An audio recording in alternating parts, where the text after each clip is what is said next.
Cécile, Cécile qui ne peut pas aller quelque part sans me ramener un cadeau. Cécile qui était revenue avec ça. Je les avais écoutés déjà, là, en travaillant.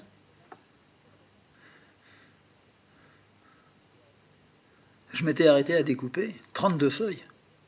Je devais donc avoir 32 variations moi aussi. Un pacte a été conclu, les 32 feuilles et moi, mais aussi les 32 feuilles et le grand dessin qui était à côté. Je suis retourné voir le grand dessin, je l'ai développé. Il avançait, ça avait l'air de rien, mais en 1 an et demi, ça pousse. Hein. Je savais qu'il n'était pas encore à sa taille. Beaucoup de choses m'échappaient. Pourquoi est-ce que j'avais pensé à un dos de dessin? Je me suis remis dans les variations après avoir travaillé pendant 2 mois sur le grand. 1 variation, 2 variations, 3 variations. Ça n'avait rien à voir avec Beethoven. Ça avait à voir avec les variations dans le temps. 32 variations du temps. Quel temps? Le temps qui ne se décompte pas. Le temps de l'art. C'est pas un temps qui permet de dire 8 jours de travail là-dessus. Ça sert à rien. Ça veut rien dire là. Il n'y a pas d'addition dans le temps du travail. Ça a continué. C'était lancé là-dedans. J'ai même non pas compliqué, mais je suis allé encore vers d'autres feuilles. J'ai fait d'un format 3 ou 4 fois plus grand que les variations, mais ce format-là était 20 fois plus petit que le grand qui attendait. Puis il y en avait un autre qui commençait déjà à pousser aussi. J'avais préparé 4 grandes feuilles. Ça faisait un dessin à la verticale. J'avais mis beaucoup de bleu dessus. Pourquoi? Une folie du bleu. Je remarquais que depuis que j'étais libre, j'utilisais beaucoup de bleu. Pas de relation. Enfin, le bleu m'apaisait et le bleu me portait. Le bleu, il porte. Alors voilà. Des variations, petit format, à des feuilles, un peu plus grand format. C'était le temps de Crocro. Ça a été le temps où Crocro est arrivé en vol plané avec son aile brisée. Ça a été le temps aussi des 18 mois avec Crocro. C'était le ponctuateur, si on peut dire. On peut dire ça. On peut. Je me levais, je le regardais. Il marchait dans le jardin, dans l'herbe, dans les fraises de Cécile. Il donnait des grands coups de bec dans des fraises. On était heureux qu'il mange nos fraises. On n'en mangeait plus, pour ainsi dire. Il y a des périodes à fraises. D'un seul coup, ça donne énormément, il y en avait de trop pour Crocro. Alors il passait un coup de bec dans chaque, plom, plom, plom, plom, plom, plom, plom. Bon, on mangeait derrière lui, il pouvait donner un coup de bec. Le bec de Crocro, c'était pur, c'était propre. À d'autres moments, quand il y a des passages, les fraises donnent moins, les fraisiers donnent moins. Alors là, c'était pas un coup de bec qu'il donnait, il en dévorait plus de la moitié. Comme il y en avait qu'une vingtaine ou une trentaine, il mangeait la moitié des 30. Alors, on finissait ce qu'il avait laissé, mais il se portait bien à ce moment-là. Ça a été la période faste, dans le balancement du corps de Crocro, dans l'avantage qu'il avait tiré d'une position difficile, la perception de la présence des hommes comme n'étant pas des ennemis, ça c'est extrêmement important. Oh, méfiez-vous des Blancs. Ouais, c'est une belle chanson, ça. C'est la chanson que Ravel a mis en musique. Ô habitants du rivage, méfiez-vous des Blancs. Ouais. Lui aussi, il avait méfiez-vous des hommes. Et je lui avais même dit, j'avais fait une boîte, il n'est jamais allé dedans. Mais j'avais dit, attention, attention, sois prudent. Il a été prudent 18 mois.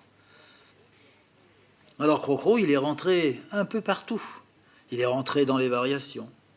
Il permettait de faire des tris, des arrêts, des retours en arrière, des répétitions. Crocro était là, le grand ponctuateur. C'est tout à fait ça.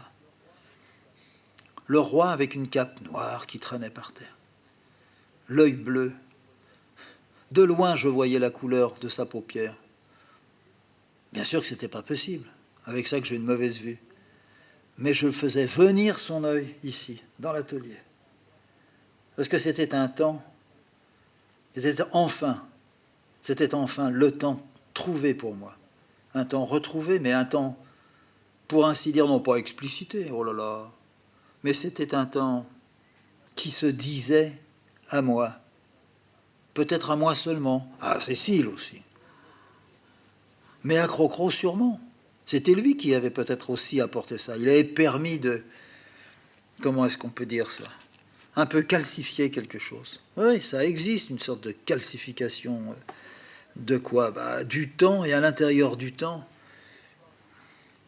des passes, des espèces de pépites miroitantes.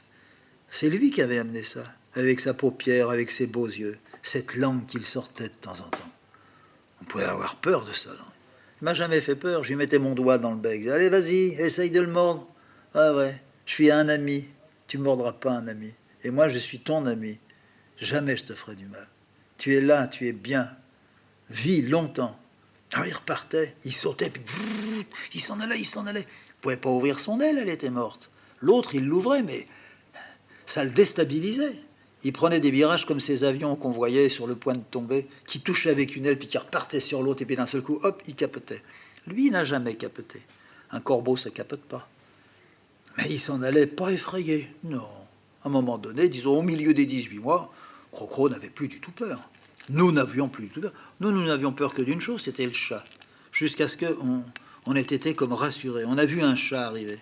Notre petite chatte, elle ne sort pas dans le jardin. C'est une petite fille très correcte. Elle n'a pas de fréquentation comme ça. Mais un autre gros chat, une sorte de maquereau dans le coin, le voilà, habillé en noir et blanc. Alors rien que ça en dit long sur la nature du chat. Hein. Alors, il a bouffé déjà pas mal de tourterelles. On se disait, mon Dieu, pourvu qu'il ne touche pas le corbeau. Ça nous blessait beaucoup qu'il mange des tourterelles. Mais, je dirais, il y en avait tellement. C'est pas nous qui les avions attirés, c'est elle qui était venue. Bien sûr, maintenant, on les nourrissait. Alors, lui aussi, il venait chercher sa pitance. On ne nourrissait pas le chat, mais en nourrissant les tourterelles, on nourrissait le chat. On ne peut pas être parfait. Mais s'il touchait à mon corbeau... Puis un jour, je le vois, le chat. Je le vois marcher dans le fond du jardin. Comme un chat sait marcher, tout doucement, frôlant le mur, comme s'il n'était pas là. Du genre de « ne faites pas attention à moi ». Ouais. Mais Crocro, il était là-bas dans le coin. Je dis, il va aller sur Crocro. Je regarde bien. J'avais qu'à taper dans les mains pour que, me voyant, il se sauve. Mais j'ai pas eu à taper dans les mains. Il est parti. C'est Crocro qui, d'un seul coup, s'est dressé sur ses petites pattes, avec sa cape cassée, son autre aile, là, aile, mobile. Et puis il a ouvert son bec et... Quoi. Le chat, pire que la chevrotine que le corbeau avait reçue dans son épaule. Il s'est carapaté, il a voulu monter à l'arbre, il en est tombé. Il perdait ses réflexes, sa souplesse. Il a fui à partir d'un mur, sauté sur un toit. Plouf, plus de noir et blanc. On l'a pas revu pendant un bon moment. Après, il est revenu. À chaque fois, on entendait « Quoi !» On était tranquille. Il n'avait même plus le courage d'aller attraper une tourterelle parce que le corbeau était devenu le veilleur, la sentinelle, le phare de tout le jardin. Moi, je dessinais, bien sûr. Je ne me levais que pour aller surveiller si Crocro était là ou pas là, s'il était dans les fraisiers, s'il était près des tourterelles, si... Des fois, il restait là, comme un rêveur au milieu de l'herbe toute verte. Elle commençait à pousser une fois, elle était toute tendre, et lui, cette jolie chose d'un noir soyeux, presque... Il y avait un peu comme du camailleux dedans. En plus, c'est elle qui était morte. Il y avait du blanc qui tombait d'elle, il y avait la peau avait résisté, mais il y avait eu comme des écoulements, la chair, elle s'était desséchée, enfin. Alors il y avait une sorte de petite pulvérisation de poudre à certains endroits de cette aile morte, qui faisait que de loin, il y avait un mouchetage de l'aile d'un côté et de l'autre côté, la perfection de la noirceur. C'est là qu'elle m'est arrivée. C'était une nuit où j'étais sur une scène, je devais danser. Je n'ai jamais su danser de ma vie. Et il y avait une salle pleine. Et je ne savais pas quoi faire. Et tout était éteint. Mais moi, on me voyait. Alors j'ai marché sur la scène et j'ai mis mon bras gauche raide, comme Crocro. Et puis je marchais sur la scène et je me tournais et je traînais mon aile. J'ai fait ça pendant un temps très long. Ça ne voulait strictement rien dire. Ça n'avait aucun sens. J'attendais, je savais qu'il y avait un rideau. J'attendais que le rideau se ferme et que je parte. Et tout à coup, la lumière est venue. Il n'y a pas eu d'applaudissements. Ce n'était qu'une salle remplie de crocros, qui tous ont fait croix, croix, croix, comme les crocros en bas, dans les jardins, près de l'Indre, quand le soir ils se réunissent, qu'ils rentrent tous dans leur nid, logés là-haut sur les peupliers. En me réveillant, j'ai retrouvé mon rêve. Moi, j'ai la chance. C'est pas comme Cécile qui a perdu maintenant le fil pour rentrer. J'ai encore la clé. J'invente jamais quand je me réveille. Je n'arrange pas le rêve. Peut-être que, sans le savoir, je le transforme. Mais il me semble que je me souviens de ce qu'il y a eu. Ça se met bien en place, des petits chaînons. Je me suis dit, mais qu'est-ce que je foutais là? Comment est-ce que ça peut arriver de faire un rêve pareil? C'est Crocro qui nous monte à la tête. Mais c'est bien qu'il soit là. Il m'avait envoyé toute sa tribu dans le rêve. Et moi, je mimais, au fond. Je mimais Crocro sur la scène. Ouais. Alors j'ai cherché. Qu'est-ce que c'était que ça? Qu'est-ce que ça pouvait être, ça? Le ballet de Crocro. Ouais, tiens, je ferai un dessin. Je le marquerai, je le titrerai. Le ballet de Crocro. Après, j'ai fait une variation entre deux grands dessins. Une petite variation, je l'ai appelée l'aile de Crocro. Ouais, c'était une seule aile, dans une petite page. Toute noire. Pas de bec, pas d'yeux, pas de pattes, pas de corps. Une aile. L'aile de Crocro. Une autre fois, ça a été le principe, un œil. L'œil du dessinateur qui regarde dans la direction de Crocro. Mon œil tout le temps à la fenêtre. Puis j'ai commencé, sérieusement alors là, en disant sérieusement, c'est à ne pas le lâcher, le grand bleu, le grand dessin avec du bleu, avec des choses des signes qui venaient d'en haut. C'était à la fois des planches, des tuiles, quelque chose qui tombait. Mais c'était une douceur malgré le poids qu'on pouvait supposer. Mais c'était en même temps un plumage. Mais ça n'était pas des plumes. Ça n'était pas des morceaux d'ailes de Crocro. Pas du tout. Et j'ai avancé et ça allait assez vite. Peut-être parce qu'il y avait la répétition. Peut-être parce que Crocro, c'était le moment où il était tout le temps en bas. Il venait manger les graines avec les tourterelles. Il était là, il faisait beau. C'était l'été. Ça faisait déjà un moment que Crocro était là. Il s'approchait petit à petit de sa première année. Alors, ce dessin bleu, j'aurais dû mettre au moins 4 mois, 5 mois pour le faire. Autour de 2 mois et demi, j'arrivais à son terme, particulièrement dans le bas, ce qui pour moi était le bas du dessin. Il était vertical, mais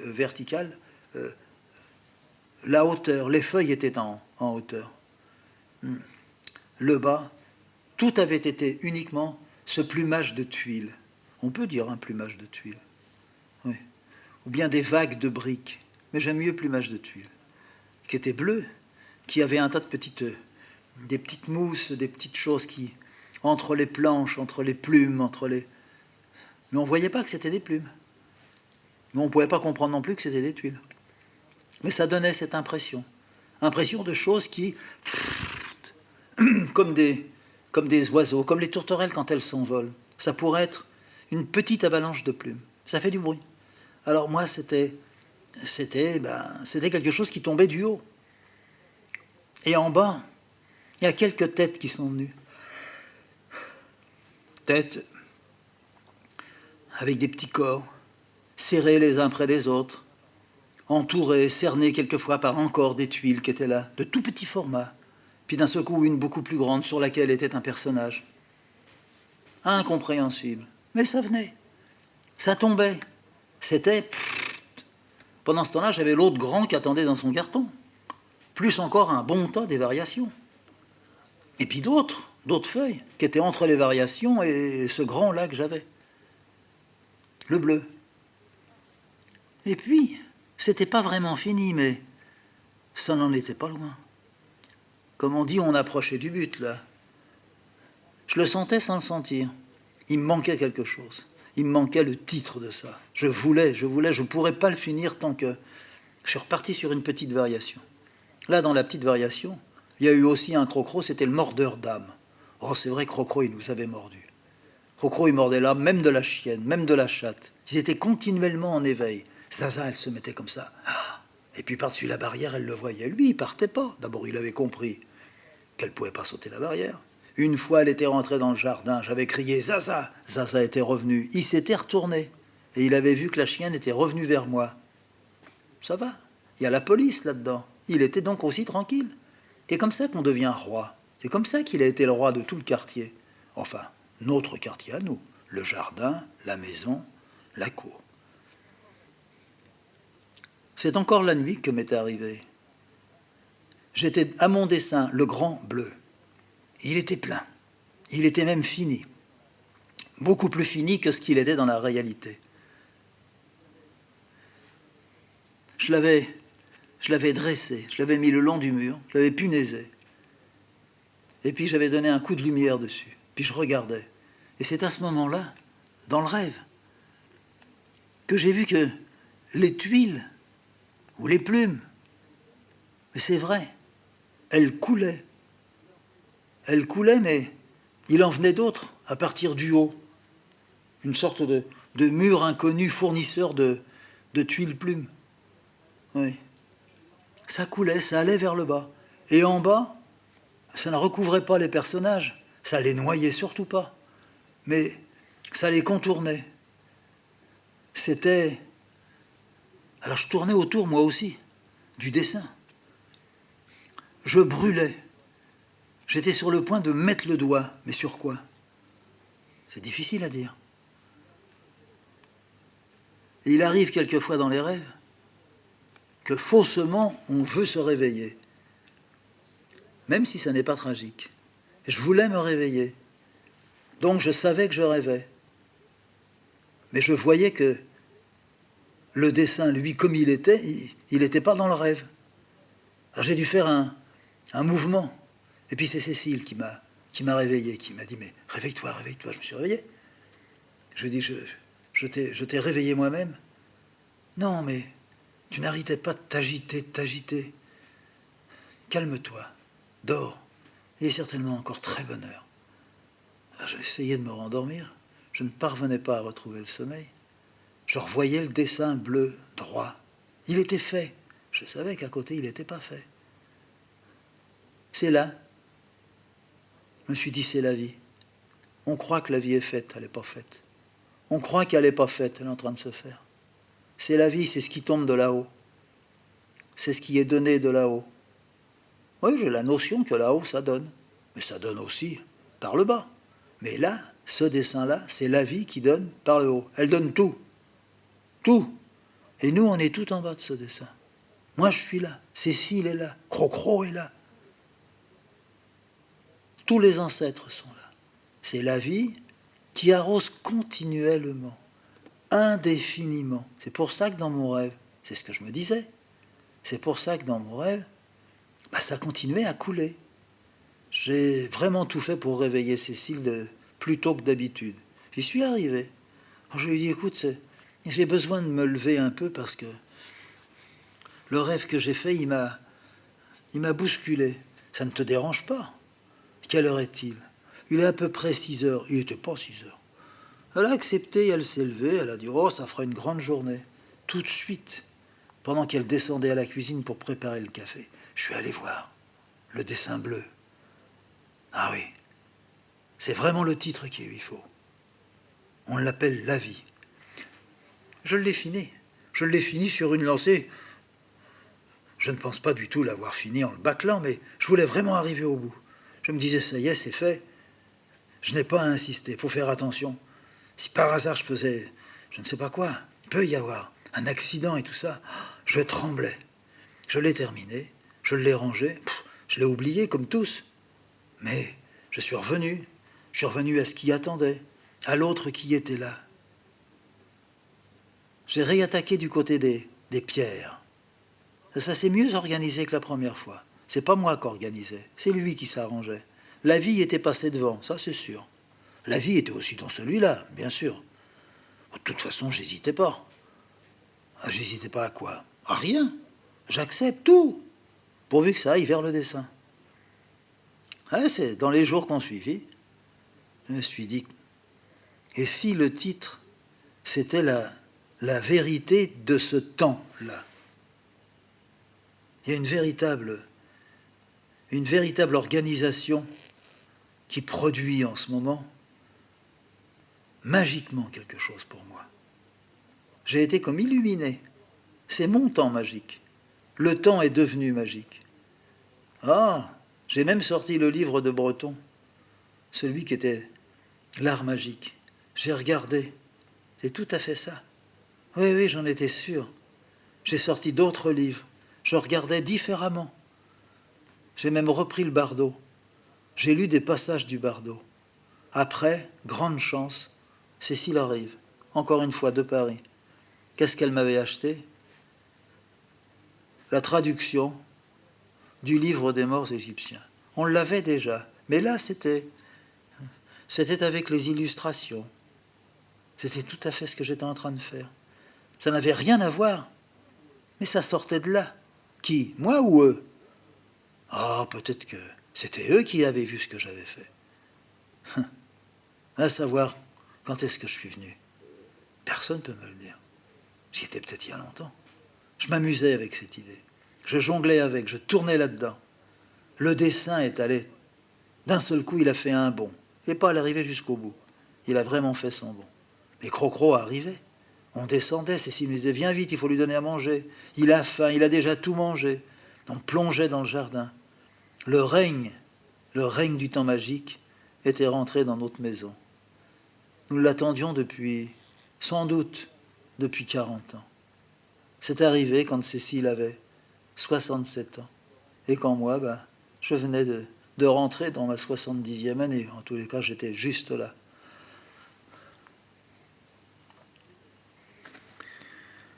Oui, le dessin, c'est autour du grand temps magique à ce moment-là que ça s'est mis. Tout s'est ordonné, pas par moi. Les feuilles elles-mêmes se mettaient. J'allais pas regarder, mais Cécile regardait.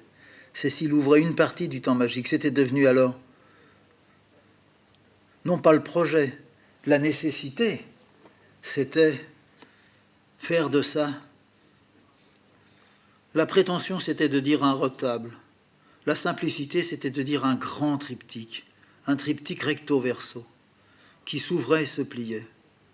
Je voyais pas trop ce que j'allais en faire après. C'était très encombrant. Ça faisait plus de 2 mètres de haut, plus de 2 mètres de large. Mais les variations venaient se coller contre comme des petits moineaux qui viennent se coller dans les branches. Après avoir eu peur, elles venaient chercher là, à la fois, leur propre explication de misère, mais aussi une sorte de consolation. Il était, lui, le protecteur. Oui. Et Crocro allait d'une feuille à l'autre, puisqu'il ne pouvait plus aller d'une branche à l'autre. Il trépignait là-dedans. On le retrouvait. On était amusés. Je disais à Cécile, tiens, je ne savais pas qu'il était venu aussi ici. Il n'était pas partout. Il était présent partout. Il n'était pas visible partout. Il était visible pour nous. Et puis, est arrivé. C'est arrivé. Crocro est mort. Je l'ai dit tout à l'heure. Crocro est mort, on l'a trouvé. Cécile l'a trouvé. Un matin, sous les tomates. Il était là tout petit, devenu tout petit. Sa majesté n'en était que plus grande, mais et avec moi pour trouver qu'il était majestueux dans sa mort. Il était mort comme un crocro doit mourir. Moi, j'aimerais assez mourir comme ça. Dans mon atelier, je voudrais, oui, dans mon atelier. D'un coup, pouf, un crayon à la main. Oh oui, ça serait, sans s'en rendre compte qu'il y a un crayon à la main. Puis qu'on me laisse comme ça, qu'on me laisse avec le crayon à la main, qu'on fasse pas plus que ce que j'ai fait pour Crocro. Qu'on mette, si on veut, pour que là où je vais aller, je puisse encore les tailler. Qu'on me mette un petit taille-crayon, même si la lame est usée. Oh, je peux me servir d'un taille-crayon à la lame usée pendant des années. Quelquefois, c'est là que ça taille le mieux. Ça fait pas tout à fait pointu. C'est beaucoup plus utile que quand c'est aiguisé comme une pointe mécanique. Ah. Alors c'est arrivé donc. Donc le crocro, le crocro a apparemment disparu du jardin. Mais il est resté tellement dans la maison. C'est incroyable. La chienne elle-même le cherchait dans la maison. Il n'était jamais rentré dans la maison, ce pauvre crocro. Et puis il y a eu d'autres choses, d'autres corbeaux qui sont venus. On pourrait penser que des crocros ont fait, non pas l'enterrement de crocro. Un crocro ne fait pas l'enterrement d'un autre crocro. Mais ils ont fait une sorte de célébration pour Crocro. Crocro, quand il était vivant, c'était rare. Il y avait quelques autres qui venaient, qui volaient au-dessus de son arbre. Enfin, au-dessus de l'arbre sous lequel il était. Il ne pouvait pas monter aux arbres. Il ne pouvait plus rien faire, Crocro. Il pouvait seulement que manger si on lui donnait à manger. Ouais. Alors on s'est demandé pourquoi il était mort. On a une seconde soupçonné. Et si des gens s'étaient dit, ça c'est malsain d'avoir un corbeau comme ça qui ne vole pas. S'ils s'étaient dit, ça porte malheur. Faut savoir, ils sont cons à la Châtre. Hein. Ils vous tueraient quelqu'un, hein, uniquement pour soi-disant se protéger. Ils se mettent des idées dans leur tête. Mais non, on a cru que c'était autrement, une autre chose qui était arrivée. D'abord, on ne savait pas s'il n'était pas très vieux. Naturellement que ce qu'il avait reçu comme décharge dans l'aile, c'est ce qui avait signé complètement sa disparition. Mais il aurait pu vivre peut-être encore 18 mois. Mais s'il avait atteint la limite de son âge habituel, ou en tous les cas la limite de l'âge avec une aile brisée, mais ça vit combien de temps un corbeau? 10 ans? 1 an? Ah, plus d'1 an, puisqu'il a vécu 18 mois dans le jardin. La vérité, on ne l'a jamais connue. On ne peut pas la connaître puisqu'il vit toujours.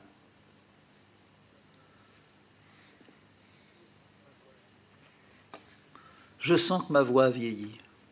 Je l'entends. Il m'arrive là de revenir un peu en arrière. Bien sûr, ma voix a vieilli. Puis je peux me demander, j'ai raison de me demander. Aujourd'hui, voilà, 10 ans. Aujourd'hui, on est en 94. C'est pas vrai. C'est pas vrai. On n'en est pas loin, mais en 94, certainement que je serais plutôt sur un dessin et que, à nouveau, j'aurais fait une halte avec les bornes. Alors, aujourd'hui, oui. Je peux me demander, d'abord, qu'est-ce que j'ai à traficoter toujours, à vouloir vieillir les dates? Ça, c'est une vieille histoire. Il n'y a pas de date avec moi. Il y en a, oui, mais enfin, sans doute que c'est ça aussi le temps magique. Il y a des moments où, en plein mois de juillet, je décide que c'est fini cette année-là. Elle est pleine, elle m'intéresse plus, elle a donné tout ce qu'elle devait donner. Je passe à l'année suivante. J'ai 6 mois d'avance. Dans mes 6 mois d'avance, je mets déjà la date plus vieille de 6 mois. En juillet de l'année 93. J'ai eu ça. Ça m'a pris. Ça m'a pris parce que le temps magique, il venait de sortir de la maison. Il avait été pris par quelqu'un qui disait, je vais le montrer. Puis il avait pris aussi les variations. Ah, bah quand tout ça est parti, c'était le mois de juillet. C'est là que j'ai décidé. À partir de maintenant, je suis en 94. Ça m'intéressait pas d'attendre là, de piétiner. Non. C'était pas une page était tournée. C'était une aile avait poussé. Pas une aile était tombée. J'avais une nouvelle aile, si je voulais, mais sinon, je pourrais pas. J'allais piétiner jusqu'au bout de l'année. Une année, c'est, au fond, c'est neutre. Bien sûr, ça fait décliner du temps. Décliner du temps, ça veut dire que, bon, on va encore essayer d'évoluer à l'intérieur de... Mais moi, j'évolue pas. Moi, je suis pas normal. J'ai des idées qui tiennent pas le coup. J'ai des désirs qui sont totalement irréalisables, et c'est pour ça que je les réalise. Oui. Alors ce ne sont plus des désirs. Ça n'a pas de nom. Donc les dates, ça ne veut pas dire grand-chose. On pourrait dire à la rigueur, le fric, ça ne veut pas dire grand-chose. Je sors avec de l'argent dans ma poche, ça file, ça part, ça disparaît, ça fond. Tout ce qui pourrait être précis, j'ai beaucoup de difficultés à vivre avec. Et dedans, je m'en mêle avec un seul bouton. Qu'est-ce que ça serait si j'en avais 10, si j'avais des touches sur lesquelles appuyer? Mais alors, venons-en non pas à la fin, venons-en à maintenant. Voilà. Disons, on est à cheval, 93-94. Je suis sur une balançoire. Ouais, bon. C'est pas ça la question. La question c'est pourquoi j'ai ressorti ça? Ressorti les bandes, oui. Qu'est-ce qui est arrivé? Qu'est-ce qui est arrivé que j'ai à nouveau le besoin de ça? Ah, j'ai besoin de parler, moi. J'arrête pas de me parler quand je suis en train de travailler. C'est ce qui fait que le travail n'est plus vraiment du travail. Si je lis, il m'arrive qu'en même temps que je lis, il y a un autre, disons, il y a une autre page transparente, ou pas transparente. En tous les cas, il y a deux textes. Si on veut parler comme ça, je lis le texte qui a été écrit et qui est imprimé dans le livre, et puis en même temps, une sorte de coupure, peut-être une lame de rasoir, qui fait que de l'autre côté, c'est pas mon texte. C'est j'ignore. J'ignore, mais c'est là. Alors, c'est vrai que j'ai donc ce besoin de dire qui n'est pas un besoin de... C'est pas du bavardage. J'ai horreur de bavarder. Je préfère me taire avec les gens. J'ai pas d'histoire à raconter. Mais il y a beaucoup d'herbes dans mon jardin. Il y a beaucoup d'oiseaux, beaucoup de chiens, de chats, de renards, de loups, beaucoup. Il y a beaucoup d'ancêtres dans ma maison. Oui. Il y a beaucoup de lèvres, de nez, d'oreilles, de pieds, de sexe, de seins. Oui. Il y a aussi... comment le dire, ça? Il y a aussi beaucoup de formes qui pressent la maison et qui veulent rentrer ici. Ils veulent rejoindre. Ils sont chargés. Ils sont déchargés. Ils ont mission de... je ne sais pas. Oui. Ah, c'est une quoi? C'est une nécessité. Je ne peux pas faire autrement. Oui. C'est quelquefois très embêtant. On a envie de me dire, non pas tais-toi, puisque je parle pas quand ils sont là, ou je parle très peu. On a plutôt envie de me dire, il faut choisir. Je l'ai entendu, ça aussi. Il faut choisir. Ou bien on écrit, ou bien on peint. On fait pas les deux à la fois. Ah oui, d'accord. Eh ben moi, je peux épicer et chier en même temps. Alors bon, il y en a d'autres aussi, mais enfin, moi, c'est mon genre. Et puis quoi encore? Qu'est-ce qu'on peut dire? Que faire ça pour y voir clair. Faux. Faux. Je vois pas plus clair aujourd'hui. Qu'est-ce que j'ai fait comme bande? Mais c'est incroyable ce qui a pu être fait. J'ai 33 bandes. J'aime bien le chiffre 33. Je sais pas ce qu'il veut dire, mais j'aime bien ça. J'ai 33 bandes. Ouais, 33 bandes, chacune 90 minutes. Ça fait du fric, hein? Non, ça fait pas du fric, pardon. Ça fait du temps. Ça fait long. J'ai fait ça pour personne. Personne ne va écouter ça. Cécile, elle aime bien écouter. Bon. Puis des fois, il y a eu un ou deux amis. Mais ça s'arrête là, ça va pas beaucoup plus loin. Ça dit rien.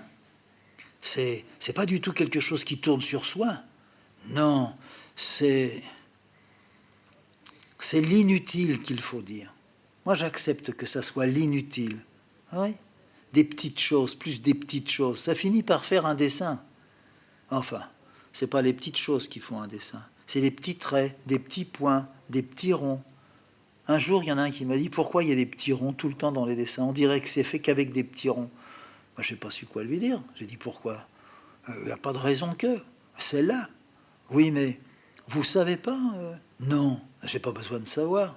Alors il m'a poussé. J'ai dit, écoutez, comme j'y connais rien, peut me permettre de dire quelque chose qui sera une véritable bêtise, mais puisque j'y connais rien, ça n'en est pas une. C'est comme le lait, il y a des ronds. C'est comme le bouillon de pot-au-feu, il y a des yeux. Eh ben, ça fait la soupe, les yeux du pot-au-feu. S'il n'y a pas des yeux, c'est pas un bouillon de pot-au-feu. Vous le nommez pot-au-feu parce qu'il y a ça, des petits ronds. On aimait beaucoup quand j'étais petit. Manger la soupe du pot-au-feu, ça nous donnait mal au ventre le lendemain. Surtout à moi. Oh. Mais on prenait la cuillère, on la trempait dans l'assiette, puis on la regardait. Ça, c'était quand on a eu enfin l'électricité dans la cave. Eh bien, ces yeux qui se réunissaient, se séparaient les uns les autres. C'était toute une histoire qui était rentrée dans notre cuillère. On se regardait. Mon père, il me disait, alors fiston, tu essayes de les compter, mais tu peux pas y arriver. Hein. Je dis, mais non, ils sont toujours en train de bouger. Ma mère, elle disait, écoute mon kiki, il faut en prendre moins dans ta cuillère, puis il faut souffler, tu vas voir. Alors j'en prenais un peu moins dans ma cuillère, je soufflais. Alors tous les ronds devenaient un peu ovales, ils se crevaient les uns les autres, ils s'amalgamaient les uns les autres. Puis d'un seul coup, mon père, il disait, allez hop, maintenant, il faut l'avaler cette soupe. Il prenait la bouteille de vin, puis il la versait dans son assiette. Et il ajoutait 5 ou 6 bouts de pain, une pincée de sel et de poivre dessus. Il touillait et il disait, c'est fini les yeux. Moi, j'ai plus. Et moi, je regardais, je disais, du vin. Moi, je veux pas du vin, mais du pain, je veux bien. Alors ma mère, elle me donnait du pain. Elle me préparait des petites mouillettes à côté. Je jetais ça dans mon assiette. Et puis je remuais mon assiette. Puis petit à petit, je voyais bien tous les ronds disparaissaient. Je disais à mon père, mais où ils sont les ronds? Il me disait, ils sont rentrés dans la mie. À la mie. La mie, j'ai cherché longtemps qu'est-ce que c'était. Qu'est-ce qu'on appelait la mie? Des fois à la maison, on disait, viens, je vais venir avec un ami. Et là, il disait l'ami. J'ai pas mis longtemps à savoir ce que c'était donc que l'ami. La vraie l'ami, et puis une vraie amie. Alors pourquoi je fais ça? Pourquoi je parle de la mie de pain, des yeux du bouillon, de la combinaison de ma mère, de la mort de Zerbide? Pourquoi j'ai parlé de l'initiation et de la passivité? Et Oka, de la Lituanie, qu'est-ce qu'elle est venue faire ici? Et la file de gens qui marchaient pour rentrer dans la boulangerie. Puis je regardais le coup qui était devant moi. Puis j'ai soufflé. Et puis Cécile qui a été surprise par moi en sortant d'une maison où jamais elle n'était allée. Puis Cécile qui était revenue jusqu'à notre maison. Et puis les petites taches que j'avais faites sur ma bibliothèque, dans l'île Saint-Louis. Une petite fleur avec 4 pétales. Et pourquoi j'ai parlé de la chambre? Pourquoi j'ai sorti le René Guenon? Pourquoi je ne l'ai pas ressorti après? Et le poêle qui éclairait un petit peu mais qui puait son pétrole. Pourquoi? Le matériel de dessin. Pourquoi il m'avait dit, tu m'envoies une liste complète du matériel pour peindre? Il n'a jamais rien acheté. Pourquoi il voulait acheter à tout prix l'appareil que j'avais pour écouter mes disques, mais dont il disait qu'il était à 30 millions, qu'il l'avait commandé? Pourquoi l'espace dans l'atelier, qui est tellement réduit? Pourquoi il donne à mes feuilles une sorte de teneur, quelque chose qui mène à l'épreuve, qui me mène moi dans l'épreuve? J'ai pas besoin de comprendre, j'ai pas envie. Quand je pose la question pourquoi, ça pourrait être commencé avec un point d'interrogation. Pourquoi il est en ce moment 4h30? Pourquoi je suis dans une passe et non pas dans une casse? Qu'est-ce que ça veut dire de m'étaler sur mes 70 ans? J'ai un point dans le dos, je peux rien y faire, je suis né avec. Je l'ai toujours dit. Ma mère qui s'appelait Jeannette, on ne disait pas Jeannette, on a toujours dit Nénette. Moi, on m'appelait rarement Freddy, c'était Kiki. Presque tout le monde disait Kiki. J'étais connu comme ça, pour ça. J'ai dit un peu, il y a des enchaînements dans le dessin, il y a des enchaînements dans la vie. Je veux dire que le dessin, c'est la vie? Oui, je crois. Pour moi, le dessin, c'est devenu la vie. La parole, c'est rester la vie. Tenir quelqu'un dans mes bras, c'est la vie.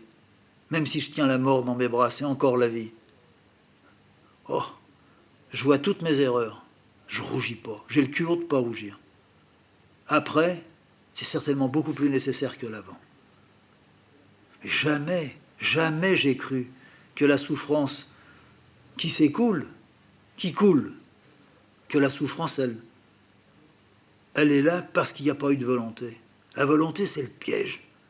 Mais la volonté, c'est aussi la patience.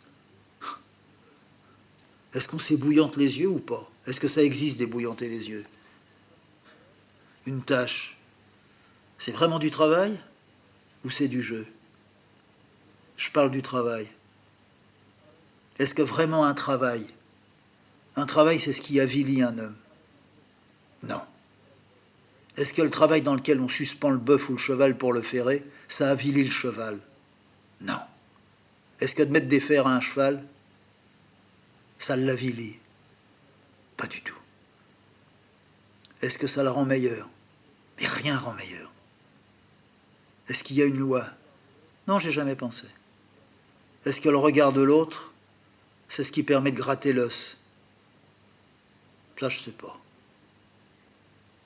Le point de vue d'un artiste, ça existe? Jamais. Est-ce qu'un jour ça existera? Surtout pas. Est-ce que l'artiste, il doit se prendre au sérieux? S'il le fait, il faut faire un trait sur lui. Les ruelles. J'ai tellement parlé des ruelles de la Châtre. J'ai aussi parlé des ruelles à Boulogne. La rue du Port à Boulogne, elle est plus belle que les rues de la Châtre. Hein, il y a des ruelles à la Châtre qui sont plus belles que la rue du Port. Faut pas les opposer. Non, mais j'aimais mieux Boulogne que la Châtre. Est-ce que revenir dans le quartier quand il est noir, près de l'église, ici, je parle ici à la Châtre, est-ce que ça fait peur? Oui. Qu'est-ce qui manque le plus à la Châtre? Un bordel. Est-ce qu'on peut dire que suivre une femme, c'est vouloir qu'elle se retourne, qu'elle nous aperçoive? Si je m'arrête là, j'ai pas dit ma phrase. Je connais pas la suite de ma phrase. Oui, je peux la donner maintenant. Tu l'avais écrite? Non, pas du tout. Mais alors pourquoi veux-tu qu'elle t'aperçoive? Je sais pas. Pour que j'ouvre mes bras puis qu'elle vienne dedans. Nado, faut pas en parler. La nuit qui arrive, ça non plus, faut pas en parler. Alors, on se tait. On pourrait se taire. Qu'est-ce qu'il faudrait pour se taire? Pas grand-chose.